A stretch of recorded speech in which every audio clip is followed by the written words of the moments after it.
Welcome to pharmacy education channel. आज के इस वीडियो लेक्चर के अंदर हमने फार्माकोलॉजी में फर्दर पढ़ना है। फार्माकोनाइटिक्स और उससे रिलेटेड टॉपिक्स को हम पढ़ चुके थे। आज हमने जो पढ़ना है फार्माकोडायनामिक्स। फार्माकोडायनामिक्स से मुराद ये होता है कि आपकी मेडिसिन आपके जिस्म के अंदर किन रिसेप्टर्स के थ्रू बाइंड करके अपना असर दिखाएगी। Most drugs exert their effect both beneficial and harmful by interacting with receptors that are specialized target macromolecule present on the cell surface or intracellularly।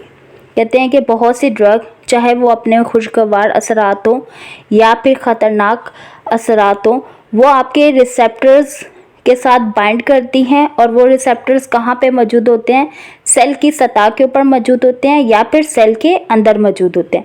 इंट्रासेलुलरली से मुराद ये है कि सेल के अंदर की बात हो रही है, मतलब एक सेल है, उस सेल के अंदर क्या क्या चीज़ें मौजूद हैं।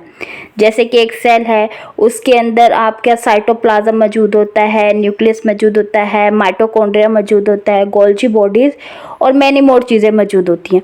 तो इंट्रासेलुलर से मुराद होता है सेल के अंदर कुछ आपकी मेडिसिन स्पेसिफिक चीज़ों के साथ बाइंड करके अपना असर दिखाती है। Receptors bind drugs and initiate event leading to alteration in the biochemical और biophysical activity of the cells. कहते हैं कि आपकी जो मेडिसिन है वो रिसेप्टर्स के साथ बाइंड करके सेल के अंदर जो कीमियाई रिएक्शंस हो रहे हैं या तो उनको चेंज कर देंगे, उनको चेंज करने से सेल की जो ओवरऑल एक्टिविटी हो रही है वो चेंज हो सकती है। मतलब मेडिसिन किस तरह से रिसेप्टर्स के साथ बाइंड करेगी और सेल के अंदर जो कीमियाई रिएक्शंस हो रहे हैं ये ओवरऑल आप सेल की साख्त को चेंज करना है। ये सारी चीज़ें डिपेंड करता है कि आप मेडिसिन किस पर्पज़ के लिए ले रहे हो, तो उसके मुताबिक ही आपकी जो मेडिसिन है वो रिसेप्टर्स के साथ बाइंड करके अपना असर दिखाती है और सेल की एक्टिविटी को चेंज कर देती है। इसके साथ consequently the function of an organ drug में interact with receptors in many different ways. Drug में bind to enzymes, nucleic acid और मेम्ब्रेन रिसेप्टर्स। अब इसमें वही बात है जो मैं अभी पहले रिपीट कर चुकी हूँ कि आपकी जो मेडिसिन होती है वो डिपेंड करता है मुख्तलिफ तरीक़ों से रिसेप्टर के साथ बाइंड करके अपना असर दिखा रही होती है। अब हम वन बाय वन करके वो फैक्टर्स और वो रिसेप्टर्स पढ़ लेते हैं जिनके ऊपर आपकी मेडिसिन ने अपना असर दिखाना है। मेजर रिसेप्टर्स फैमिलीज, कौन कौन से रिसेप्टर्स होते हैं जिनके साथ आपकी ड्रग बाइंड करती है। Pharmacology define receptors as any biologic molecule to which a drug bind and produce a measurable response. कहते हैं कि फार्माकोलॉजी इस रिसेप्टर्स की तारीफ कुछ इस तरीके से करती है कि ये वो लिविंग ऑर्गेनिजम्स के अंदर मॉलिक्यूल होते हैं जिनके साथ आपकी मेडिसिन ने बाइंड करके अपना असर दिखाना होता है। Thus enzymes and structural protein can be considered to be a pharmacological receptors।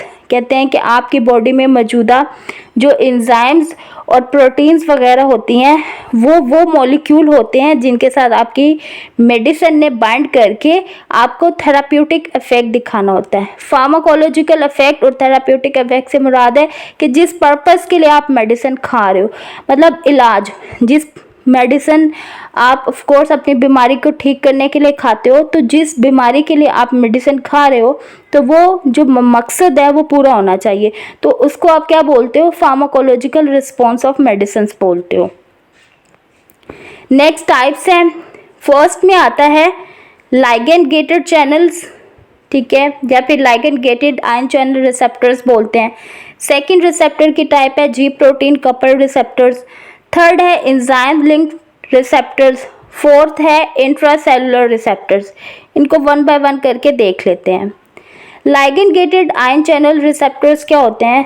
These are the responsible for regulation of the flow of ions across the cell membrane.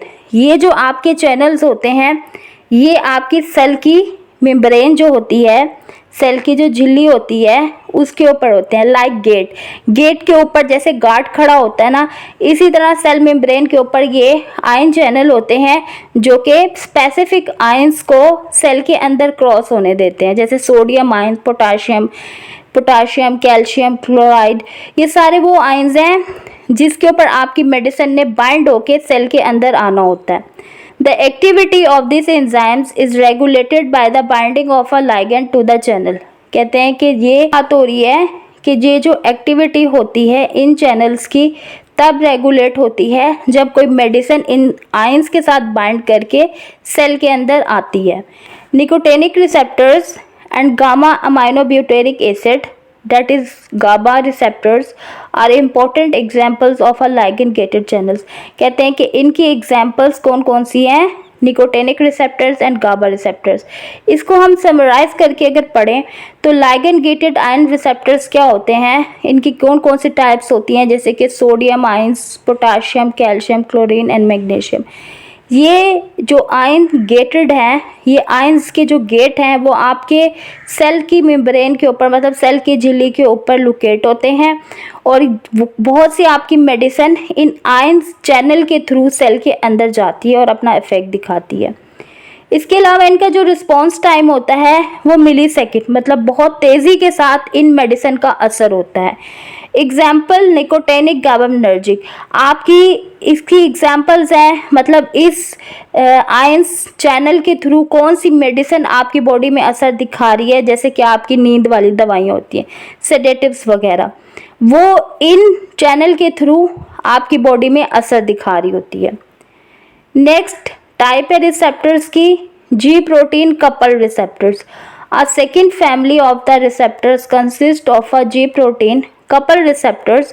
These receptors contain a single peptide। कहते हैं कि ये जो आपके receptors हैं, आपको नाम से पता लग रहा होगा कि ये प्रोटीन के ऊपर मुश्तमिल होते हैं और आपकी मेडिसिन इस प्रोटीन के साथ बाइंड होके सेल को क्रॉस कर रही होती है। These receptors contain a single peptide। Protein की बात है तो हमें पता है प्रोटीन का बेसिक यूनिट क्या है, पेप्टाइड है। These receptors are linked to the G protein having 3 subunits। कहते हैं जब आपकी मेडिसिन सेल मेम्ब्रेन में मौजूदा प्रोटीन के साथ बाइंड करती है तो इस प्रोटीन के फर्दर 3 हिस्से होते हैं, अल्फा, बीटा एंड गामा सब यूनिट। तो आपकी जो मेडिसिन है वो अलग अलग यूनिट के साथ बाइंड करके अपना असर दिखा रही होती है। Binding of the appropriate ligand to the extracellular region of the receptor activate the proteins. कहते हैं कि डिपेंड करता है, लाइगेंड यहाँ पे बोल रहे हैं ड्रग को, कि आपकी जो ड्रग होती है वो किसी भी हिस्से के साथ बाइंड करके आपके सेल के अंदर जाती है और क्या करती है, जी प्रोटीन को एक्टिव करती है और वो रिस्पॉन्स देती है जो कि जिस पर्पस के लिए मेडिसिन ली जा रही है। इसको हम समराइज करके देख लेते हैं।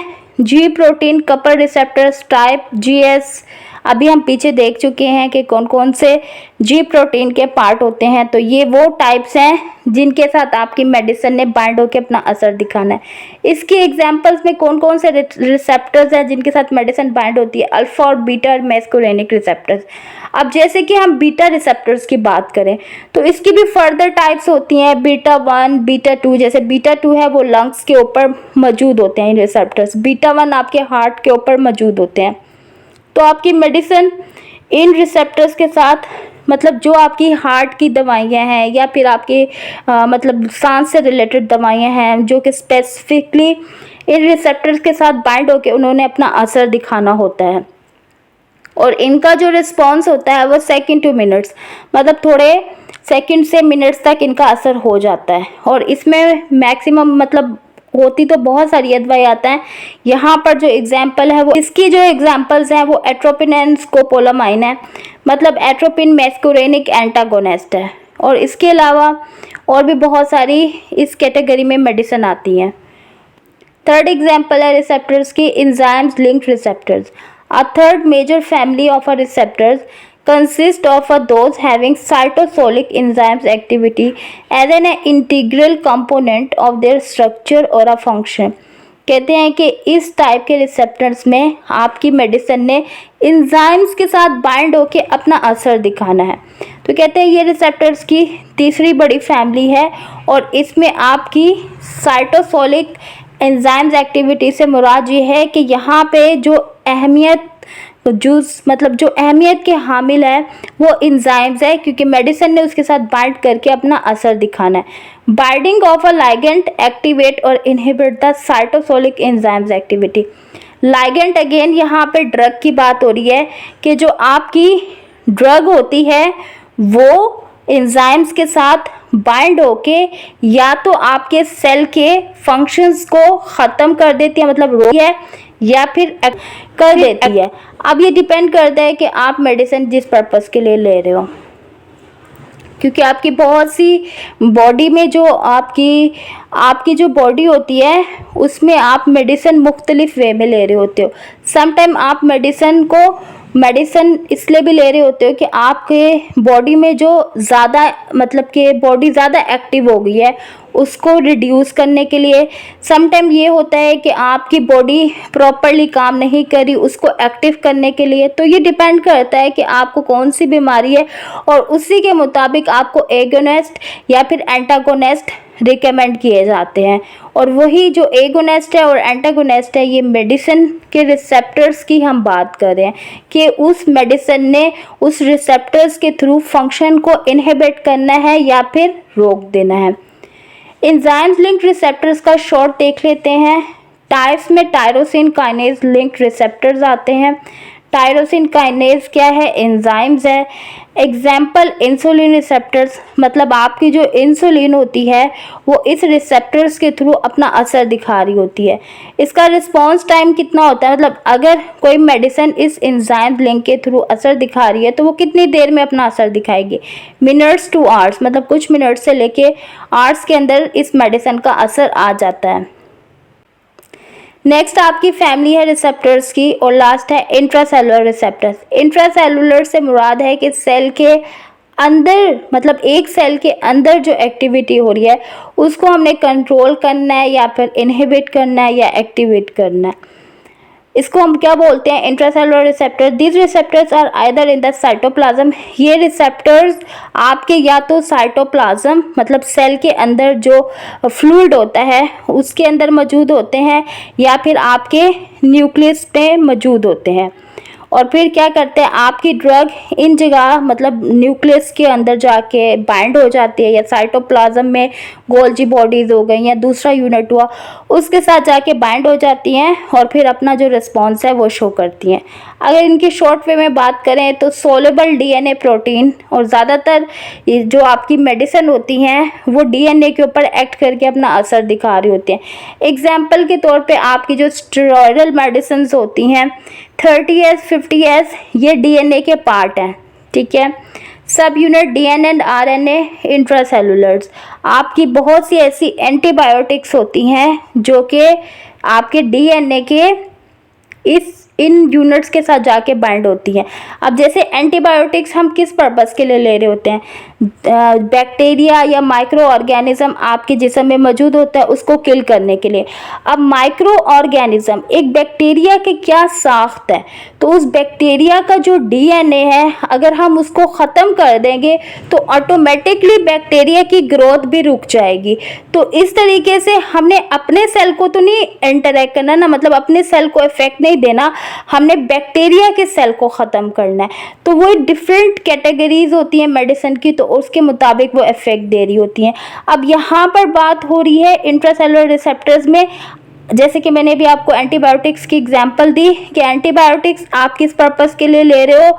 बैक्टीरिया को किल करने के लिए ले रहे हो। अब बैक्टीरिया का जो डीएनए है अगर उसकी सिंथेसिस मतलब उसकी पैदावार अगर रुकेगी तो ऑटोमेटिकली बैक्टीरिया की जो ग्रोथ है वो भी ख़त्म हो जाएगी, वो भी इनहिबिट हो जाएगी और आपका जो सेल है वो सही तरीके से काम करेगा। तो ऐसी मेडिसिन जो बैक्टीरिया के डीएनए को ख़त्म कर देती हैं वो इंट्रासेलुलर रिसेप्टर्स के थ्रू एक्ट कर रही होती हैं।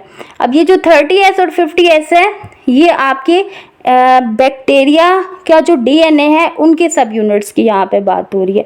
और इसके अलावा आपके जो थायराइड हार्मोन्स होते हैं वो भी इसी तरीके से अपना काम दिखा रहे होते हैं और इनका जो रिस्पॉन्स टाइम होता है वो कितना होता है? डेज टू मंथ, मतलब कुछ दिनों में और महीनों तक इसका रिस्पॉन्स होता है, अकर होता है। बाकी इंशाल्लाह हम अपने नेक्स्ट वीडियो लेक्चर में डिस्कस करेंगे। तब तक के लिए अल्लाह हाफिज़, टेक केयर।